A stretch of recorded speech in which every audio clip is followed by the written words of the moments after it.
Boleh lama, minit memang tak boleh. Aku nak buat tentang basikal ni. Video pasal basikal ni itu dah viral. Dah lebih dekat 4,000-5,000 view dah. Ini basikal yang ada roll off dekat belakang ni, yang aku test 14 speed tu, yang adalah sebuah basikal Brompton. Brompton yang biasa dibawa dan di-shipping ke Kinetic Glasgow, Scotland.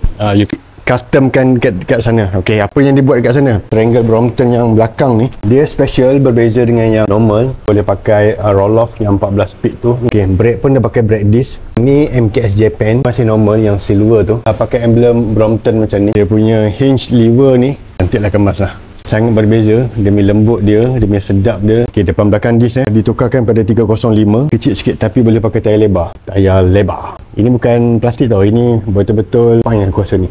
Ada Mossons Germany, ada lampu Germany punya. Belakang juga ada lampu daripada Sons. Rack dia memang stable dan panjang. Lever sama, jadi gear dia dah dekat brake shift ni 14 speed. Okay, main frame dia sama.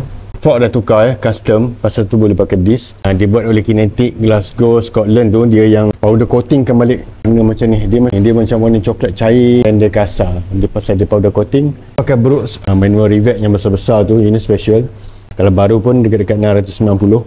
Siapa yang beli basikal ni akan dapat, nak jual ke basikal ni? Memang betul nak jual. Brooks punya saddle bag ni. Harga dia dah jadi, ialah sebiji Brompton dibawa ke sana, shipping, di custom apa semua. Dan dibawa balik pakai flight bagai apa semua. Jadi costing dia hampir dekat mencecah 30,000. Condition light new, memang tak pakai sangat. Basikal ni akan dijual dengan harga dia 14,900. Boleh nego, memang boleh nego. Pakai roll off pakai roll off.